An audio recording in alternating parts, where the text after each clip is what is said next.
নমস্কার বন্ধুরা, ঐশীস কিচেনে আজ আমি একটা নতুন রেসিপি নিয়ে চলে এসেছি। আজ আমি দেখাবো ব্রাহ্মী শাকের পাকোড়া বা ব্রাহ্মী শাকের বড়া। আপনারা বাড়িতে এইভাবে যদি ব্রাহ্মী শাকের বড়া বানান, বাচ্চা থেকে বড় সবাই কিন্তু চেটেপুটে খেয়ে নেবে। দেখুন, প্রথমেই আমি একটা মিক্সিং বোল নিয়েছি, এর মধ্যে কেটে রাখা ব্রাহ্মী শাক দিয়ে দেবো। ব্রাহ্মী শাকগুলোকে আমি ছোট ছোট করে কেটে খুব ভালো করে ধুয়ে নিয়েছি। এরপর এর মধ্যে দিয়ে দেবো কুচানো পেঁয়াজ, 3টে মিডিয়াম সাইজের কুচানো পেঁয়াজ আমি দিয়ে দিলাম 2টো কুচানো কাঁচা লঙ্কা।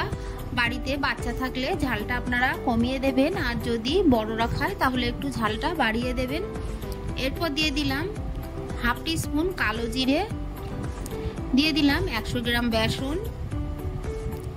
এর মধ্যে এবার দিয়ে দেব অ্যারারুট, আমি 30 গ্রাম মতো অ্যারারুট এর মধ্যে দিলাম।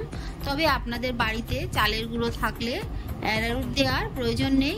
দিয়ে দিলাম স্বাদ অনুযায়ী লবণ, তারপর দিয়ে দেব খুবই সামান্য হলুদ গুঁড়ো, দিয়ে ভালো করে মাখিয়ে নেব।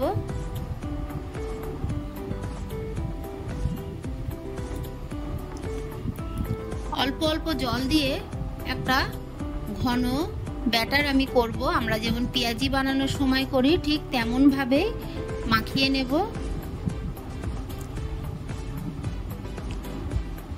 বাড়িতে বাচ্চারা ব্রাহ্মী শাক তেতো বলে খেতে চায় না। বাচ্চাদের যদি আপনারা এইভাবে ব্রাহ্মী শাকের বড়া বানিয়ে দেন বা পাকোড়া বানিয়ে দেন, দেখবেন ওরা পটাপট খাবে।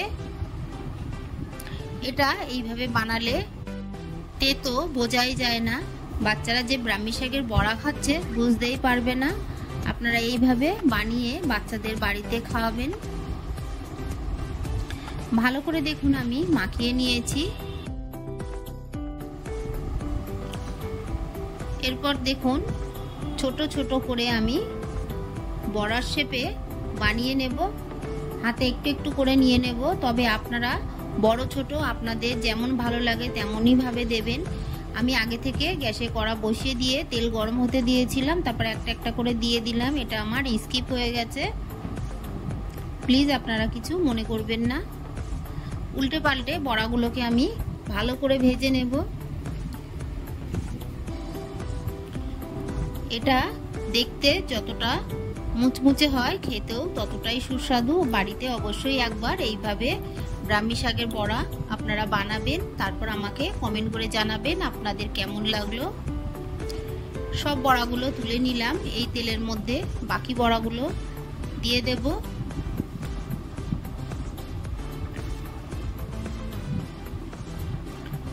আমি একটু পাতলা পাতলা করে দেব, তাহলে ভেতরটা কাঁচা থাকবে না। আর এটা ভাজার সময় গ্যাসের ফ্লেমটাকে লো টু মিডিয়ামে রেখেই ভাজবেন। হাই ফ্লেমে ভাজলে ভেতরটা কাঁচা থেকে যাবে।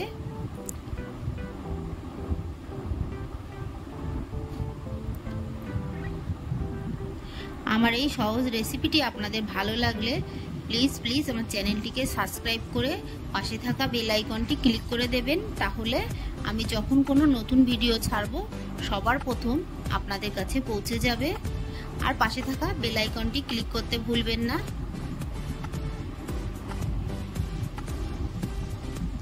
বড়াগুলোকে আমি উল্টে পাল্টে সুন্দর করে লালচে করে ভেজে নেব।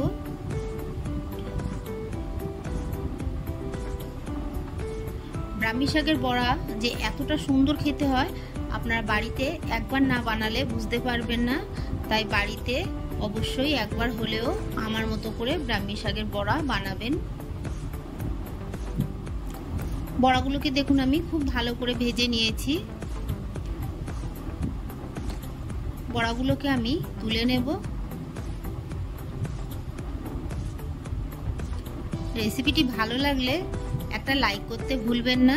রেসিপিটি কেমন লাগলো আমাকে কমেন্ট করে জানাবেন।